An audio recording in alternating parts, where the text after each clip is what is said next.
para que no nos quede un video tan grande. Ok, entonces vamos a hablar de los materiales combustibles.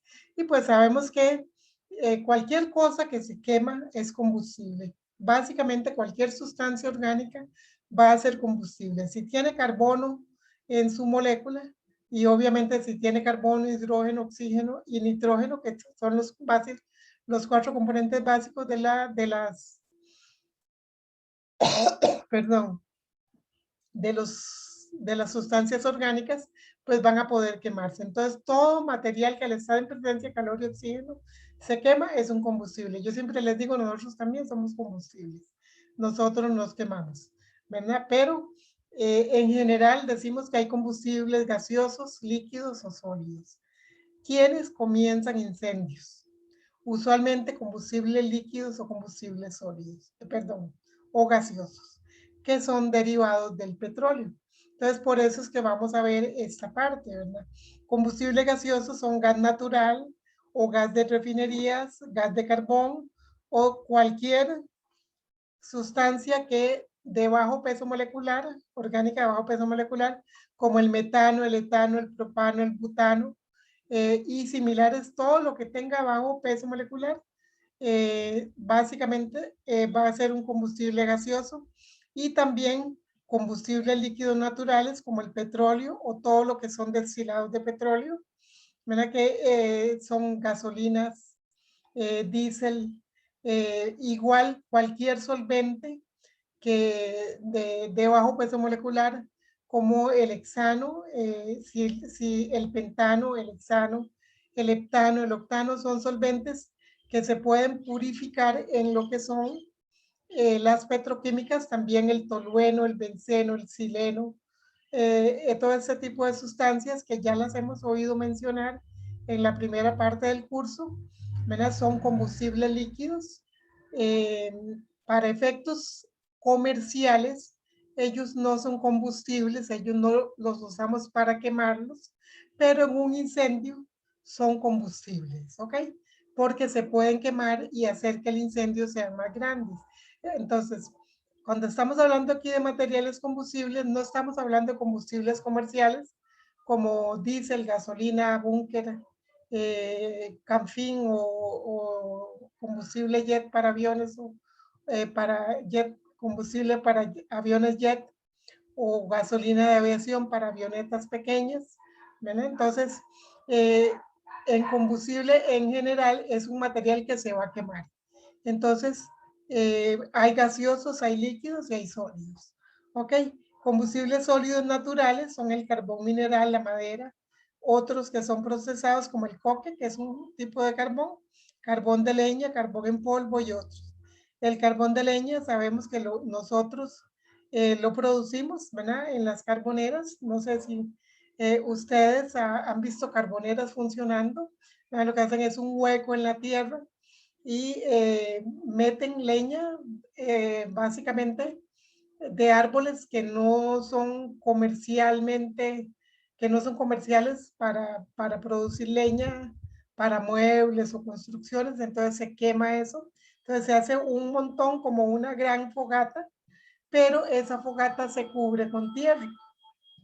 Entonces, al cubrirla con tierra, se le dejan un hueco a cada lado y alguno en alguna parte en el centro para que pueda absorber, entrarle oxígeno y se pone a quemar.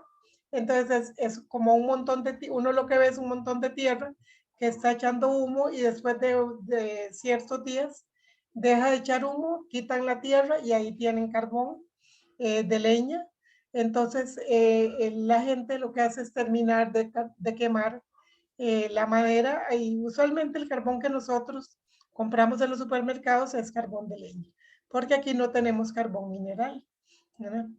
También el carbón en polvo, que es el carbón activado, ¿verdad? Que se puede hacer, se muele el carbón y se tiene carbón en polvo, ¿ok? O se consigue de otras formas. Entonces, siempre son materiales, cuando hablamos de combustibles, son materiales económicamente rentables y son combustibles comerciales. Pero cuando nosotros hablamos de incendios, son materiales que se pueden quemar. Entonces, todo es combustible, todo lo que se quema, que no es combustible, tal vez el concreto, las piedras, los metales, ¿verdad? Ellos no se queman, pero pueden transmitir el calor y producir un incendio. ¿Ok? Entonces, vamos a parar acá un segundo y a las 3 volvemos a comenzar. Y seguimos con la siguiente parte, que es de dónde vienen los combustibles. ¿Ok? Vamos a pausar. Ok.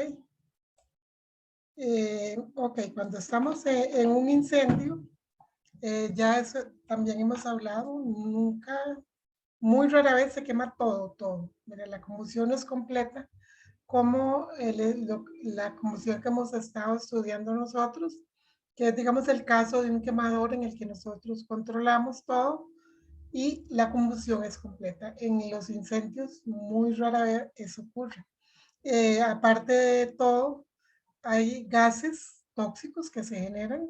¿Por qué? Porque esas cadenas largas, sobre todo cuando tenemos plásticos y ese tipo de cosas, espumas de uretano, que son cadenas, son polímeros. Polímeros son cadenas muy largas de carbono, puede ser que sean, que tengan pesos moleculares de 5.000, 10.000, ¿verdad?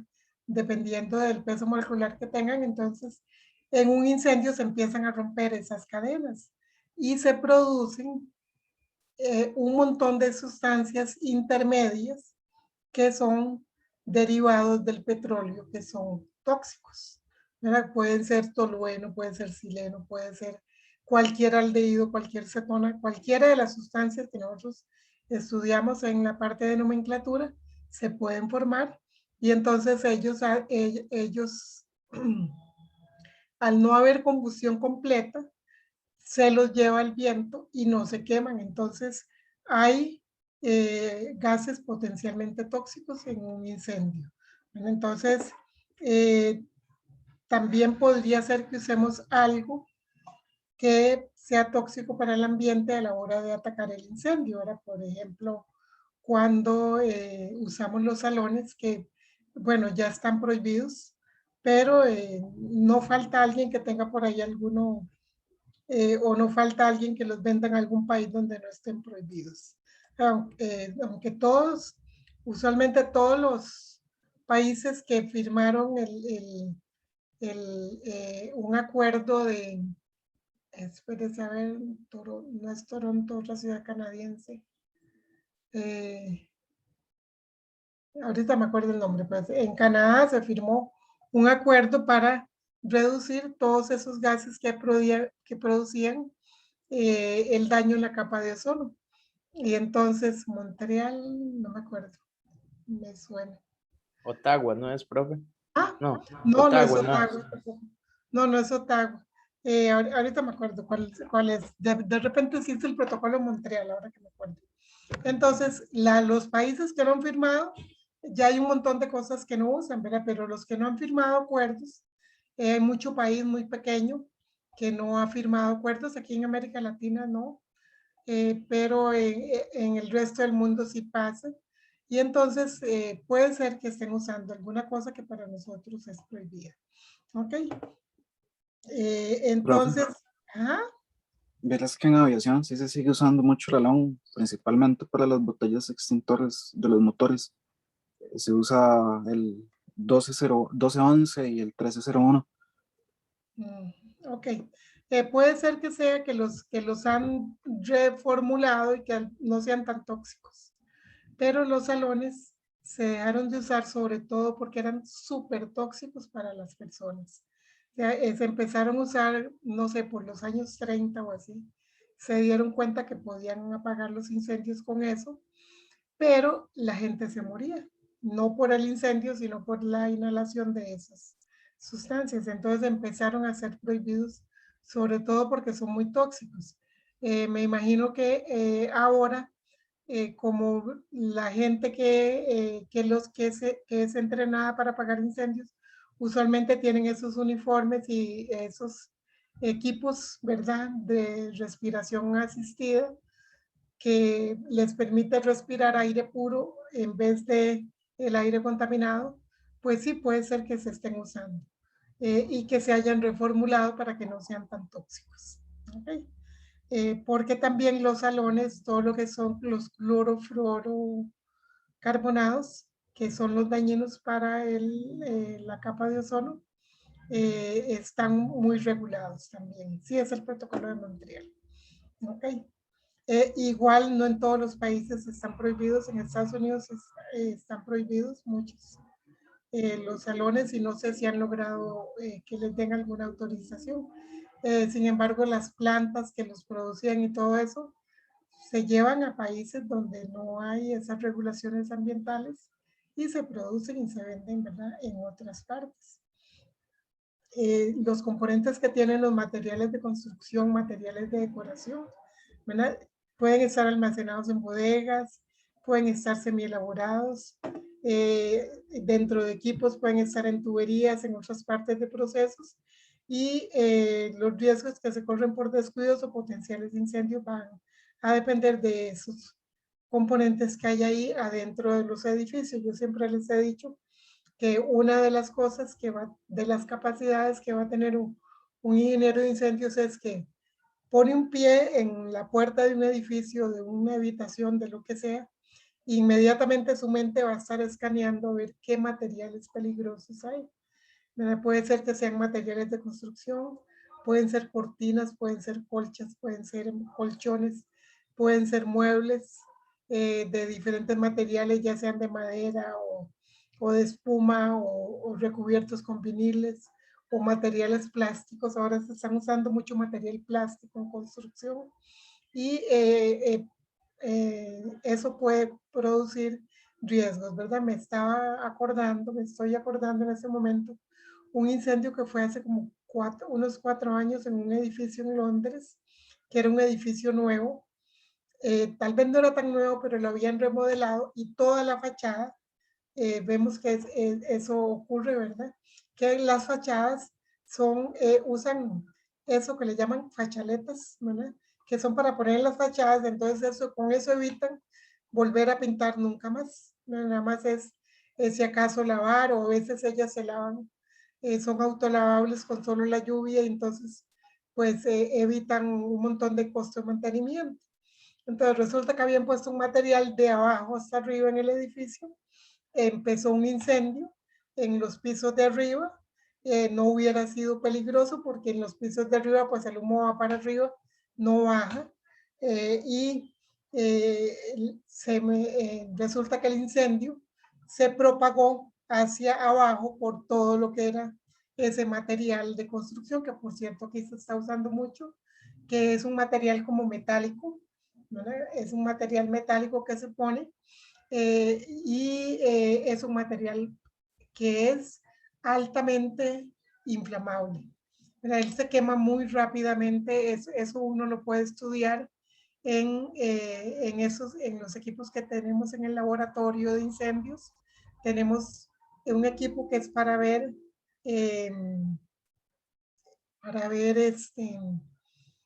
propagación horizontal o propagación vertical. También tenemos producción de humo, la cámara de humos.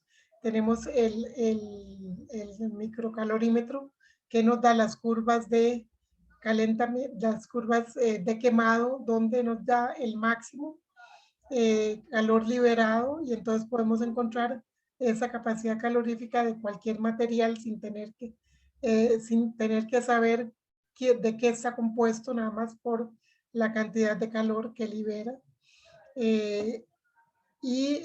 Pues vamos a tener componentes siempre que no sabemos qué es.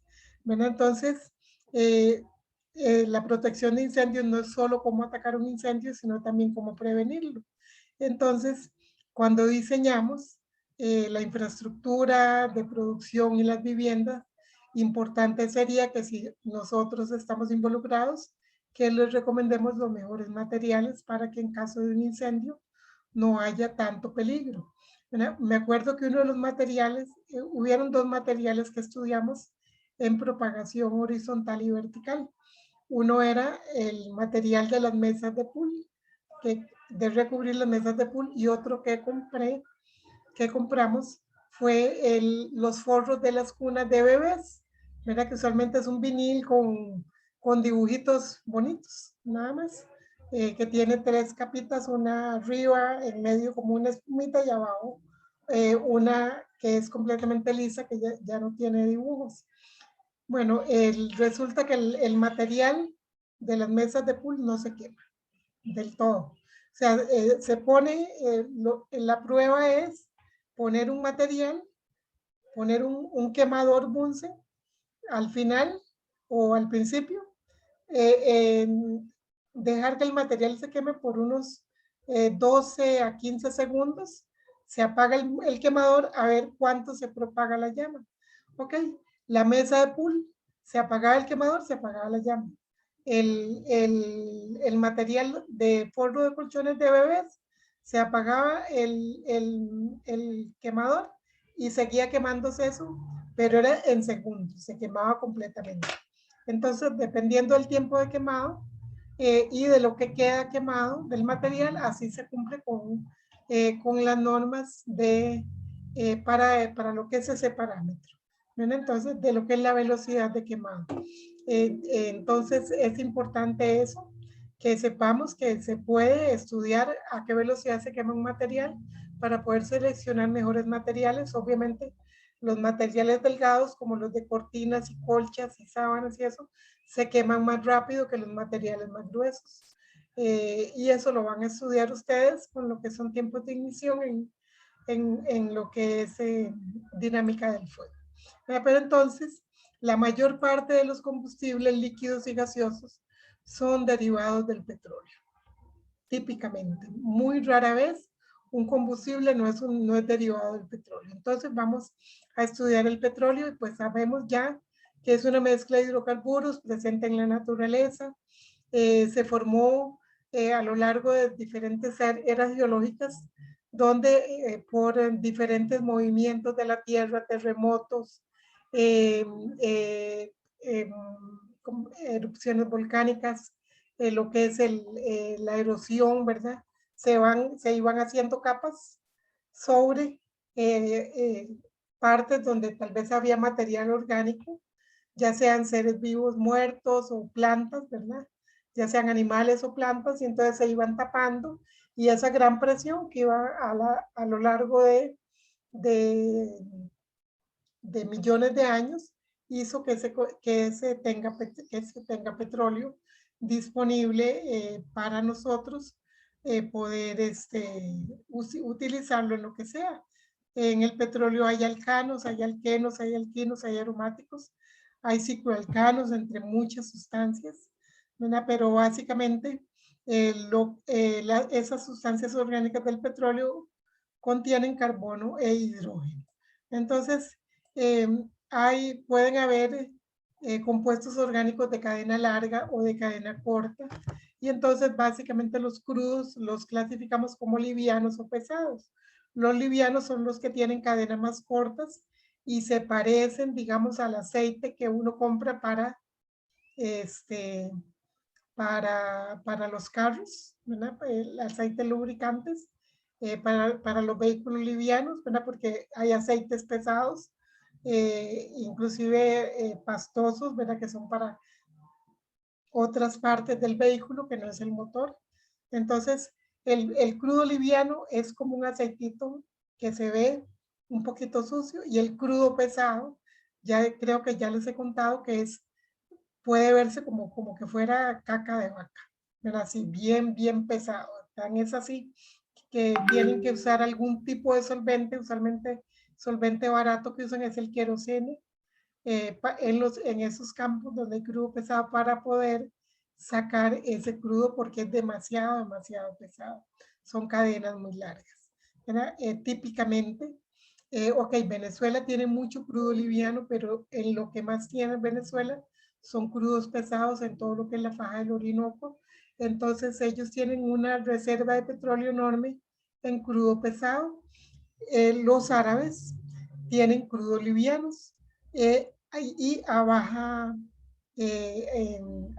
profundidades bajas, ¿verdad? Tan es así que allá en los países árabes si tratan de hacer un pozo, aquí hacemos un pozo y sacamos agua, allá hacen un pozo y sacan petróleo porque está muy a flor de, muy superficial y es muy barato sacarlo. En Estados Unidos, por ejemplo, ellos tienen que perforar cientos de metros para encontrar los mantos de petróleo. Y los mantos de petróleo no son como una caverna donde va un río de petróleo, no, no son así. Son como una piedra, imagínense como la piedra pómez, y esa piedra tiene mucho hueco y entonces por ahí circulan los mantos de petróleo. Por eso es que en las fronteras hay mucho problema, ¿verdad? Porque los mantos de petróleo no saben de fronteras, no es que llegan hasta aquí y entonces pueden haber discusiones y problemas, ¿verdad? Porque si alguien pone muy cerca de fronteras, puede estar usando petróleo que viene de un manto que viene de otro país, ¿verdad? Pero bueno, el petróleo se saca con bombas y cuando hay un campo petrolífero, no es que se pone una sola bomba y sale como salen las fábulas, ¿verdad? Que sale, hay una torre y sale un montón de petróleo y de ahí sale el petróleo, ¿no?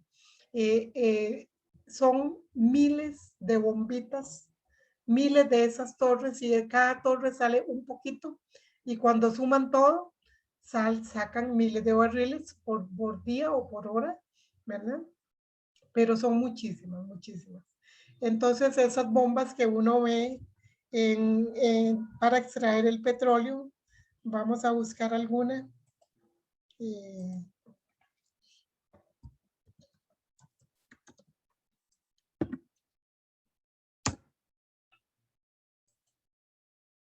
Ok, voy a dejar de compartirles esa pantalla y les voy a compartir esta.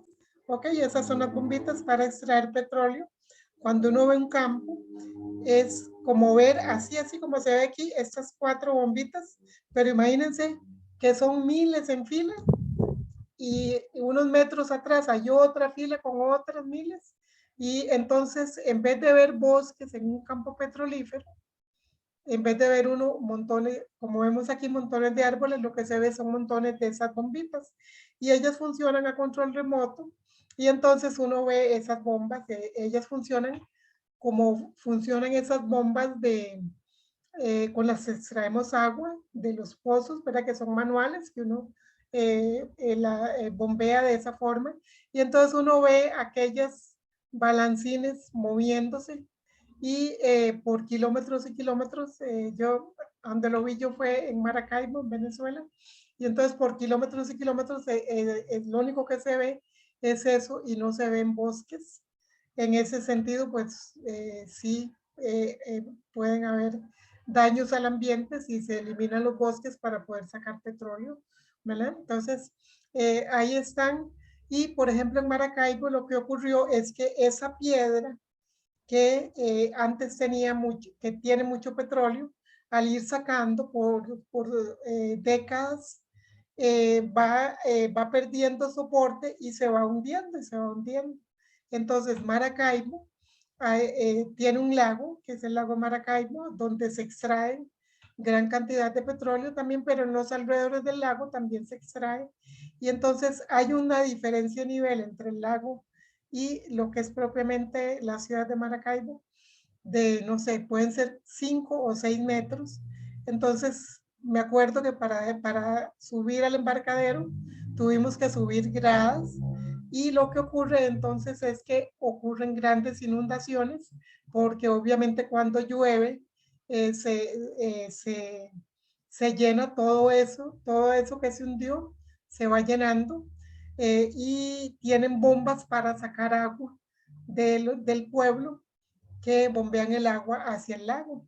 ¿Verdad? Entonces, sí, hay daño ambiental, ¿verdad? Pero sacan un montón de petróleo. Lo otro es que en el lago en ese lago de Maracaibo, el fondo, lo único que se ve es como un tripero de tuberías, ¿verdad? Que sacan cantidad de petróleo, ahí sacan mucho crudo liviano en esa zona. Entonces, el petróleo se extrae, entonces lo que vamos a ver es cómo hacemos para de ese petróleo sacar los combustibles comerciales. Y la parte de petroquímica no la vamos a ver, pero si llegamos algún día a no usar combustibles comerciales derivados del petróleo, vamos a tener que seguir usando la petroquímica, porque la petroquímica es importante para muchas otras cosas que no son combustibles comerciales. ¿Ok? Entonces, a lo último siempre van a seguir existiendo refinerías y siempre se va a seguir extrayendo el petróleo, a menos que lleguemos a sustituir todo ese montón de sustancias. No es solo combustibles, ¿verdad? Es otro montón de sustancias que se sacan derivadas del petróleo.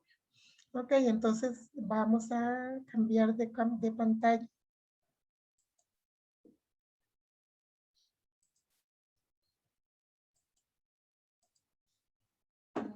Y volvemos a esto.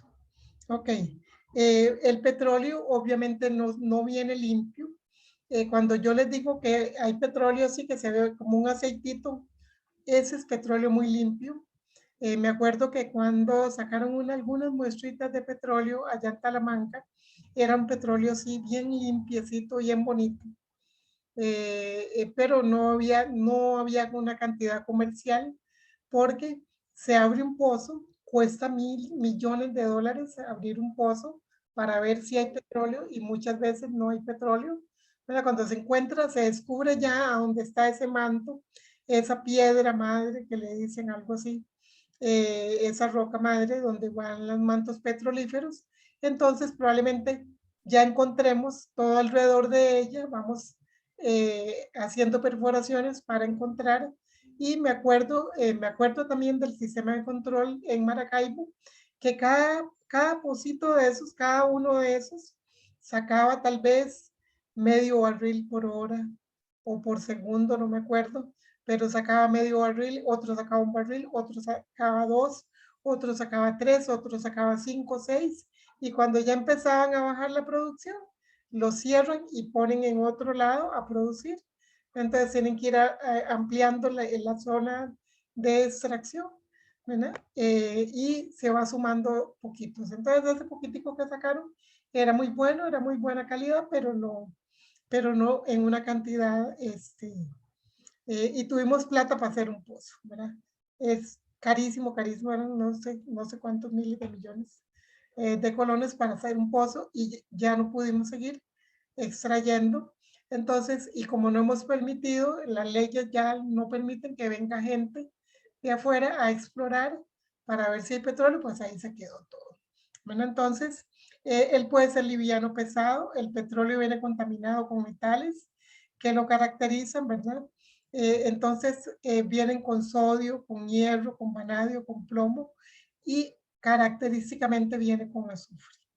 Entonces, dependiendo de la cantidad de azufre que tenga, también el crudo puede clasificarse como dulce o ácido. Obviamente cuando tiene poco azufre, él es dulce. Cuando tiene mucho azufre, él es ácido. Pero, y otros metales que contiene son estos. Y sobre todo el vanadio es problema. El plomo pues es muy dañino para las personas, pero el vanadio es muy corrosivo. Entonces, pues hay que, dependiendo del tipo de crudo, los tanqueros y todo ese transporte, pues tienen que tener ese cuidado, hay que eliminarlo antes, hay que ponerle algunas sustancias que eviten la corrosión en las refinerías, ¿verdad? Entonces, como el petróleo es una mezcla de hidrocarburos líquidos, entonces es un proceso denominado refinación, que la operación unitaria básica de la refinación es la destilación. ¿Ok? Entonces, para destilar lo que hay que hacer es hervir la sustancia. En términos lo más sencillo, se lo voy a explicar de la forma más sencilla.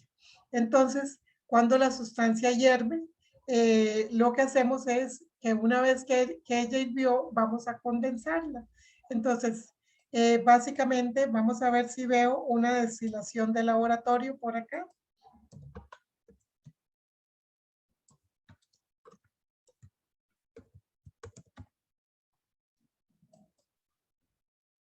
Ok, aquí hay imágenes. Ok, en un laboratorio básicamente destilamos Perdón, para compartirles pantalla porque creo que están en otra cosa. Ok, básicamente en un laboratorio destilamos de esta forma. Tenemos un tubo doble, de doble pared. En la pared de afuera le hacemos circular agua fría y adentro es un sistema completamente cerrado, ¿verdad? Un balón que calentamos con la sustancia que nosotros queremos destilar. Entonces los vapores se vienen por este sistema hacia el condensador y esa agua fría hace que ese vapor caliente se encuentre con un ambiente frío y condensa.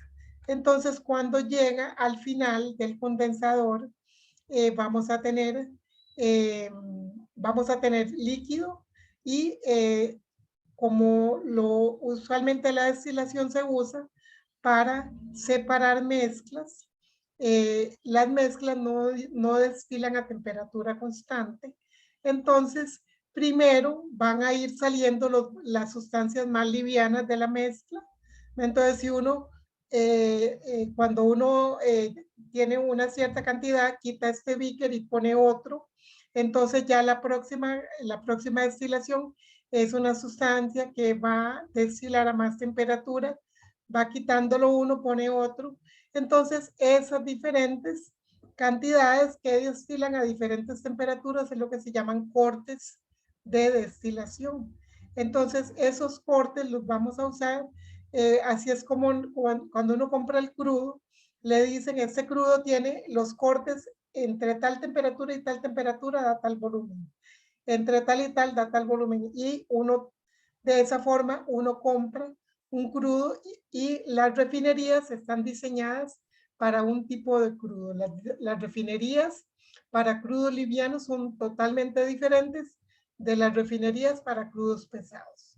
Y no puede uno decir, ok, ahora esta es mi refinería de crudo pesado, lo voy a meter crudo liviano, no se puede. No son tan flexibles. Sí puede una refinería de crudo liviano tener un rango de densidades en las cuales puede procesar crudo liviano, pero no puede procesar un crudo pesado. Entonces vamos a hablar de lo que es la destilación de un crudo liviano. Cuando uno destila, entonces eso que les expliqué, resulta que se hace en algo parecido a una batería de ollas, como esta que ustedes están viendo. ¿Ven? Entonces, es como que pusiéramos una olla encima de otra y nos imaginemos que los fondos de las ollas, en vez de ser como es una batería de ollas que son cerradas, ¿verdad? Que los fondos tienen hueco. Entonces, ¿qué pasa? Que al tener los fondos huecos, entonces los vapores van a subir y cuando encuentran la tapa que nosotros sabemos, cuando llegamos a la casa, ¿qué pasa? A mí me pasaba, ¿no? Llegaba a las 10:30 de la noche a la universidad y a destapar las ollas a ver qué quedaba y uno destapa la olla y baja un montón de agua. Me acuerdo de la olla del arroz, ¿verdad? Solamente lo único que me quedaba, eso es lo que me dejaban mis hermanillos. Tenía hermanos menores varones, entonces usualmente arroz, ¿verdad? Entonces uno destapa la olla del arroz y baja un montón de agua. ¿Qué es lo que pasa? Que la tapa está más fría que el fondo. Entonces, esos vapores cuando llegan aquí a la parte más alta, condensan porque esta parte está más fría. Entonces, cada plato o cada fondo va a tener una temperatura diferente. Si imaginamos que calentamos de abajo, como hacemos en una cocina. Pero entonces, vamos a tener platos así también en una torre de destilación. Vamos a ponerla acá. Pero imagínense que esos fondos que hay en las ollas, en vez de ser lisos, tienen diferentes diseños. Aquí hay dos diferentes diseños de platos, ¿verdad? Ahí tenemos unas fotos de una torre de destilación. Entonces, la destilación, la torre tiene diferentes platos a diferentes alturas y dependiendo de la altura, así es el producto que vamos a sacar. entre más arriba sacamos productos más livianos y en el fondo va a estar lo más pesado, que usualmente es lo que conocemos como búnker. Entonces, los platos permiten una cierta acumulación de líquido, ¿verdad? Pero también tienen huecos para que pueda pasar hacia arriba los vapores. Entonces, lo más liviano sigue para arriba buscando un plato más frío, y lo más pesado se va quedando en diferentes platos a diferentes alturas. Este es un tipo de plato, este es otro tipo de plato, es como que fuera redondo los huecos, pero con una tapita encima. Entonces, la diferencia es que hay que estarle dando mantenimiento a esos platos. Imagínense el día que esto se tapa.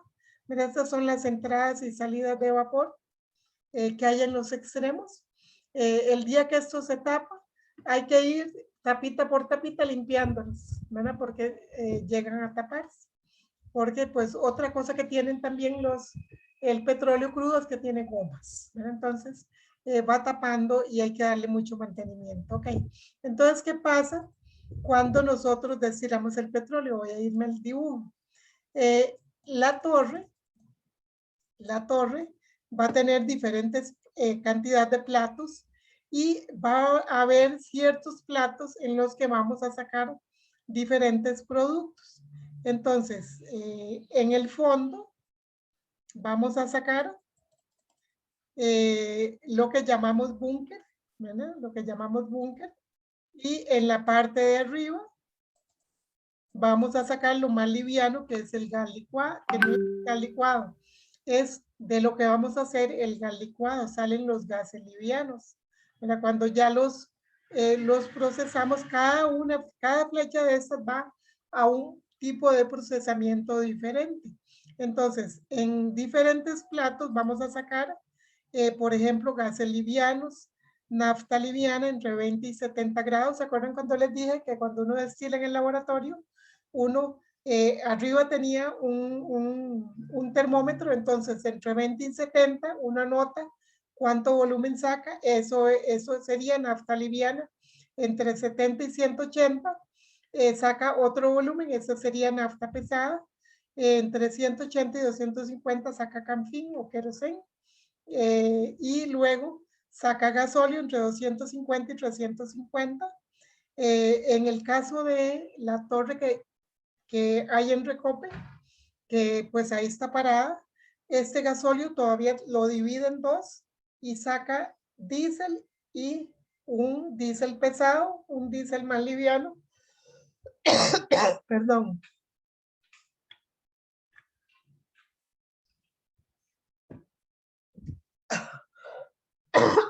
Perdón. Que es el que se usa en los carros, y un diésel más pesado, que es el que se usa en los barcos. Y luego el fondo, que es el búnker. Ok, entonces esa es la forma en que se saca. Yo siempre les digo que una refinería es el mejor ejemplo de cómo se separan los campos de trabajo en la ingeniería, ¿verdad? Porque lo que es decir de qué radio tiene una torre, cada cuánto van los platos, en qué plato alimentamos el petróleo crudo, ¿verdad? Eso lo hace el ingeniero químico. Y no he visto a nadie peleándose por hacer eso. ¿Verdad? En caso de un sistema contra incendios, sí, todos los ingenieros decimos, todos sabemos algo y todos diseñamos sistemas contra incendio, todos diseñamos sistemas de tuberías, pero esa parte de lo que es trabajar con sistemas multicomponentes, que ya ustedes saben lo que es un sistema multicomponente, porque el humo de un gas de chimenea es un sistema que tiene muchos componentes y hay que estudiarlos y ellos se comportan de cierta forma. Igual con el petróleo, él es multicomponente y cada uno de estos, aunque el corte se llama nafta, no es una sustancia pura, es una mezcla. Entonces de eso nadie se lo pelea. Entonces el ingeniero químico estudia la naturaleza de la sustancia, estudia la torre, cómo va a ser la destilación y le dice al ingeniero mecánico, el tarro, que es la torre, ¿verdad? Tiene tal diámetro, tiene tantos platos que van separados, tiene tal altura, ahora entre los platos van separados, a tal altura hay que poner la entrada de crudo y a tales alturas hay que sacar tuberías que van a sacarnos los diferentes cortes de la torre. Y con esa información el ingeniero mecánico se va y diseña con los materiales y todo, diseña el tanque, que es la torre, ¿verdad? Lo diseña y cuando lo va a instalar, no lo puede instalar. Lo tiene que, depende de un ingeniero civil que le haga toda esa cimentación que tiene que tener casi que la misma altura que tiene la torre. Esa cimentación la diseña y la construye un ingeniero civil y cuando ya está diseñada y construida, le dice al ingeniero mecánico que ahora sí traiga su tanquecito o su torre y la puede colocar porque esos cimientos están diseñados para terremotos, para todo lo que puede pasar, ¿verdad? Para inundaciones, lo que sea, y van a sostener esa torre porque al ser tan alta ya va a tener un cierto movimiento por el viento que lo tiene que tomar en cuenta el ingeniero civil para hacer el cimiento, ¿verdad? Y una vez que está todo eso ahí, vienen los ingenieros de control, ¿verdad? Entonces hay electrónicos, hay ingenieros de control de proceso, sobre todo la parte eléctrica, digamos que es la parte eléctrica. Entonces, todo lo que es la parte electrónica de los sistemas de controles de temperatura, de presión, de controles de flujos, ya sea gaseoso, ya sea líquido, lo que sea, eso lo diseñan los ingenieros mecánicos también.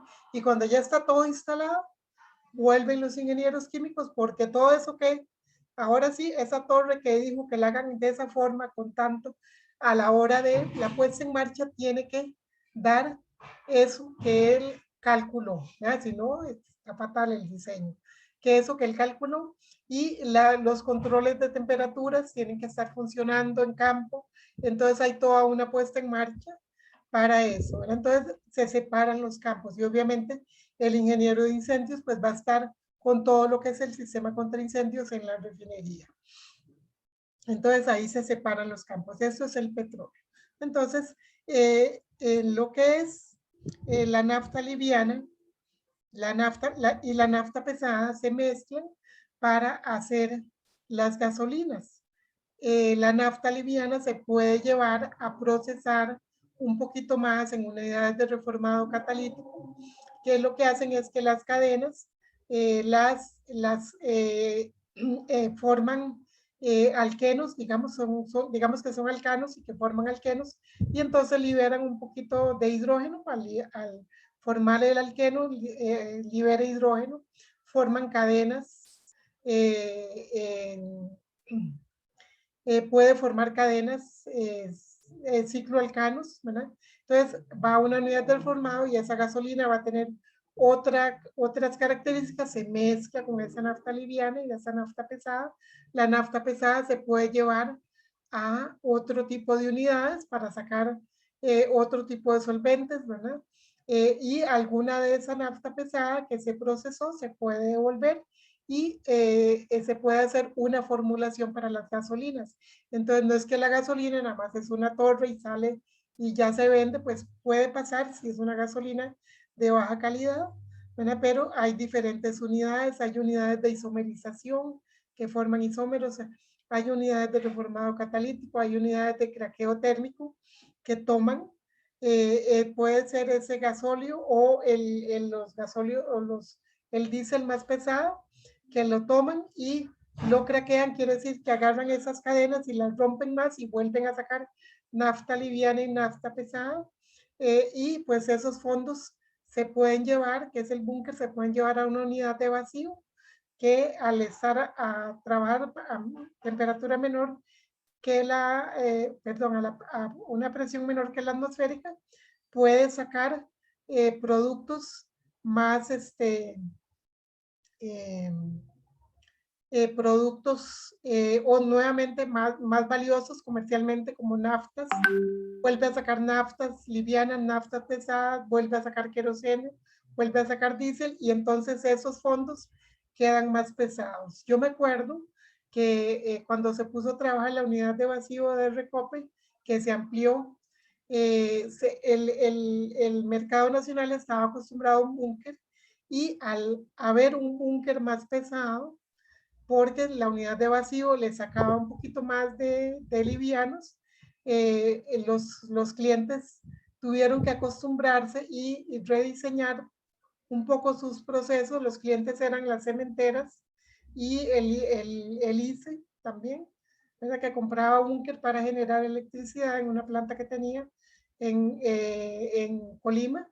Entonces eso produce, o sea, hay que tomar en cuenta un montón de cosas a la hora de hacer los diseños. Entonces ya sabemos de dónde vienen los productos, los gases livianos, se toman, se les aumenta la presión para que ellos licúen y van a haber algunos que del todo no licúan.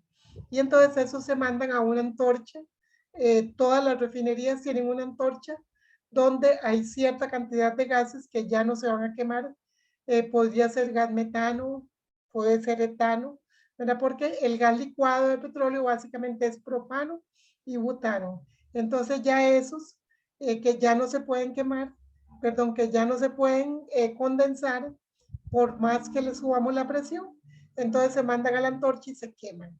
Cuando las refinerías son muy grandes y esa cantidad es muy grande, puede ser que la reciclen y la manden a quemar a las calderas.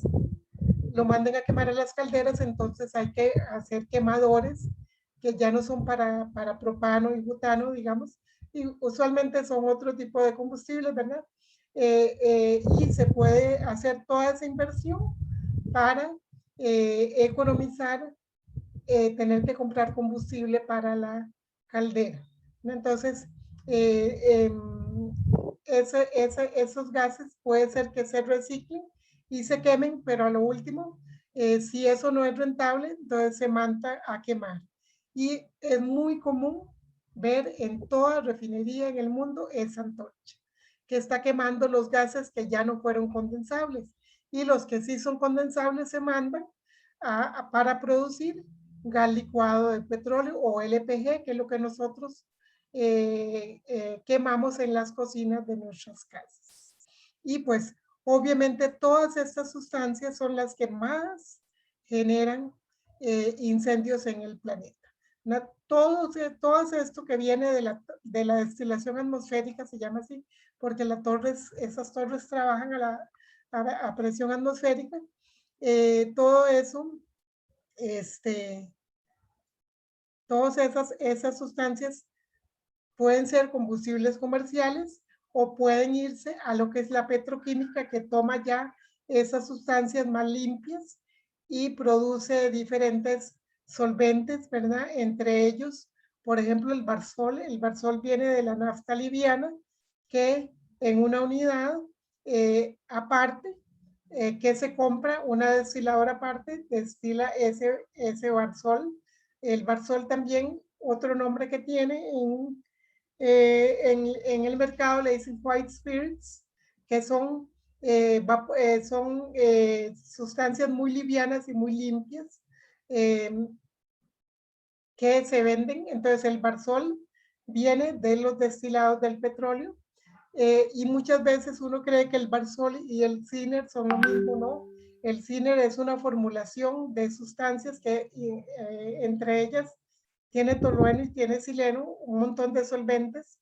Puede ser que tenga un poco de Barsol, ¿verdad? Pero es una mezcla de otro tipo de sustancias, mientras que el Barsol son básicamente creo que de menos de 12 carbonos. O puede ser que sea un poquito más liviano, puede ser que sea menos de 8 o 10 carbonos, esos líquidos, entonces son mucho más livianos, es como una gasolina. Entonces cuando uno oye de hablar de un tanque de Barsol, imagínense que es un tanque de gasolina y es igual de peligroso que la gasolina, ¿verdad? Hay que tener todos los cuidados que se tienen con la gasolina, nada de chispas, nada de algo que pudiera ser una ignición ahí donde hay vapores de Barsol o de ese White Spirits, ¿verdad? Que lo venden y lo usan bastante en las empresas que formulan productos químicos aquí en el país. Ok, esa es la parte de petróleo. Y voy a ponerles un videito porque, bueno, tal vez ese lo podemos ver la próxima semana. Quiero contarles algo. Ok, ese petróleo que entra aquí a la torre, porque lo que nos quedan son 5 minutitos, entonces para no quitarles más tiempo, vamos a hablar un poquito. Ese petróleo crudo no viene directamente de los barcos, ¿verdad? En los barcos, pues vienen los tanques de petróleo, los tanques con el crudo que le traen a uno, o puede ser que traigan derivados. En ese momento no estamos importando crudo, solo importamos derivados, entonces viene con derivados. Cuando se está vaciando un tanque en el tanquero, pues el tanquero se va a desbalancear, ¿verdad? Entonces, se tienen tanques de lastre que se llaman, que es agua de mar. Entonces, por un lado se está bombeando el producto para vaciar, y por otro lado se tiene que ir, se tiene un tanque de lastre y se tiene que ir vaciando o llenando para balancear el barco, no sea que quede mucho peso de un lado y otro. Entonces, ellos siempre, todos los tanques en algún momento tienen agua de mar. Si el tanque está vacío, entonces se le va a echar agua de mar para balancear mientras se están vaciando los otros. Entonces siempre vienen con sal, vienen con agua de mar, y esa agua de sal contamina el petróleo crudo, y sabemos que la sal pues es muy corrosiva. Entonces el petróleo, antes de entrar a la torre, hay que desalarlo. Entonces se tiene que lavar con agua y hay un desalador. También hay un horno que precalienta el crudo para que no entre frío a la torre, ¿verdad? Para que no entre frío a la torre.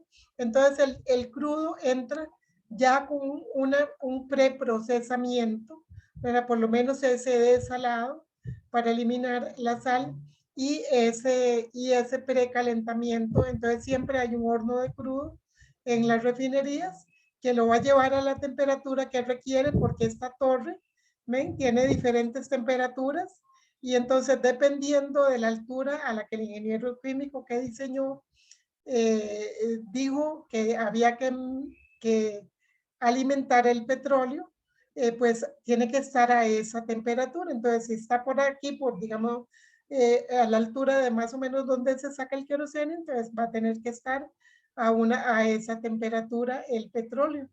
Y no es en cualquier punto, no, donde se le ocurre. Eso tiene que estar calculado de acuerdo con la composición y con las temperaturas y con las condiciones de herbores que hay en los diferentes platos. ¿Ok? Entonces, es ese petróleo. Y obviamente, lo otro que tiene es que cada una de esas corrientes de salida tiene algo que se llaman despojadores, que son torres pequeñitas, ¿verdad? Son torres pequeñitas que van a sacar un poquito de gases, ¿verdad? Porque no se puede lograr que salgan aquí solo gases en estas tuberías, siempre va a ir, perdón, solo líquidos, siempre van a ir gases.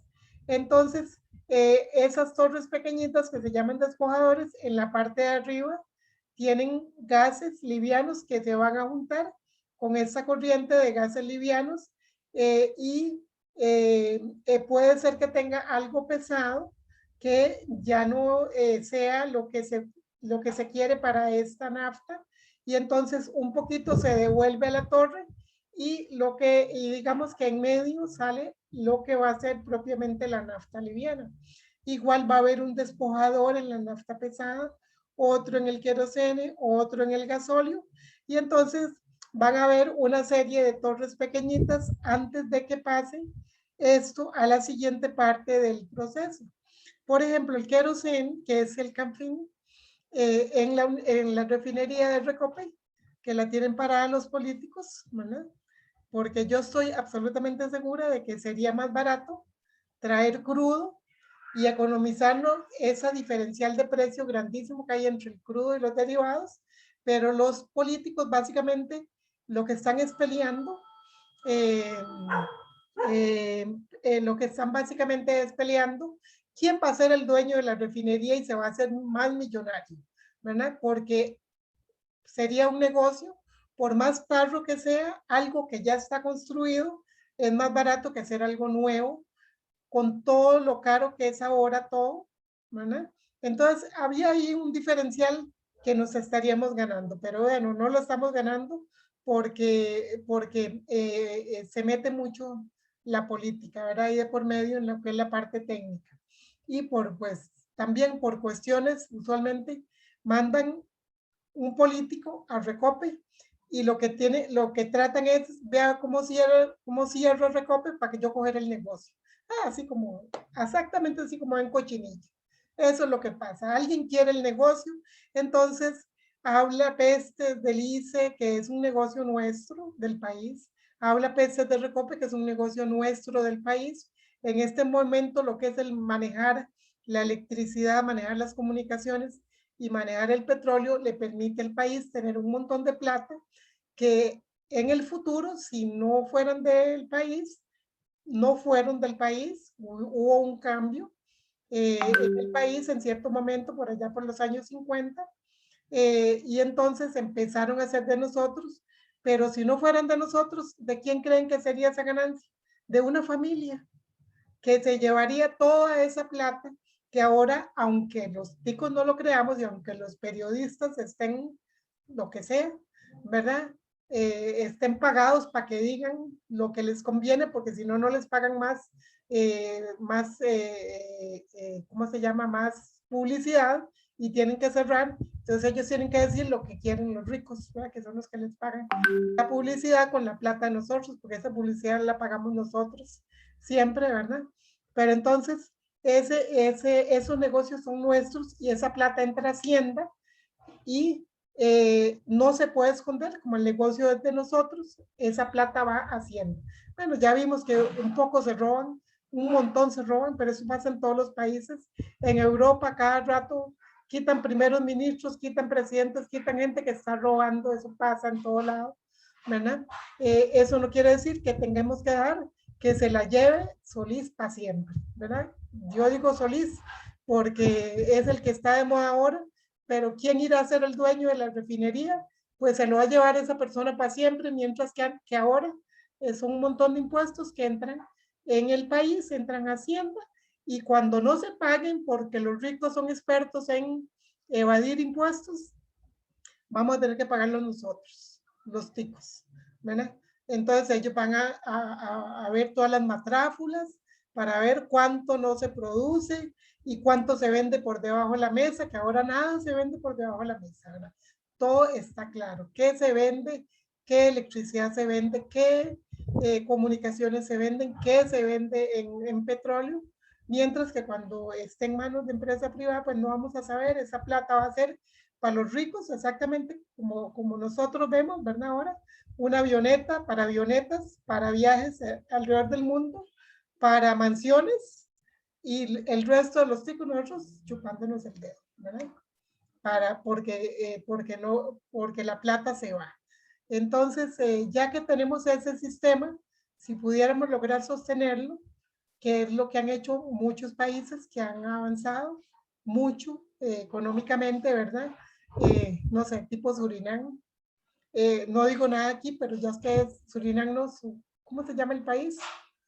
Surinam, sí, yo creo, ¿verdad? Que ha eliminado la corrupción a tal forma que el que se roba un 5 igual va para pena de muerte que el que se roba 1.000.000 o miles de millones. Entonces acabaron los robos porque primero trataron de ver cómo no robar, cómo mandar a la cárcel, y se les llenaron las cárceles de ladrones. Entonces, no, mejor los matamos, pena de muerte. No sé si eso irá a llegar a ese país, pero bueno, pasa, ¿verdad? La gente es bien,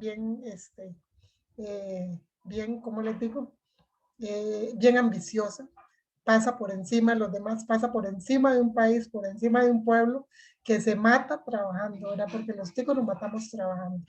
Si no, cuando se cobre el impuesto al ruedo, que es a fin de año, póngale oído a ver cuántos miles de millones pagamos los ticos. Y sumen esos miles de millones y divídalo entre los 5 millones que estamos acá. Seríamos millonarios todos, solo con un impuesto. ¿Y por qué no somos millonarios? Por la mala administración, ¿verdad? Esperemos que algún día llegue a haber buena administración y no solo los impuestos, sino todos los demás puedan administrarse y pueda haber un bienestar para todo el país. Terminamos la clase aquí y de hoy en 8 terminamos de ver este tema y el que nos falta, que son y ya la última lección, ¿verdad? El que nos falta, que serían los tipos de llave. ¿Ok? Entonces terminamos acá la clase.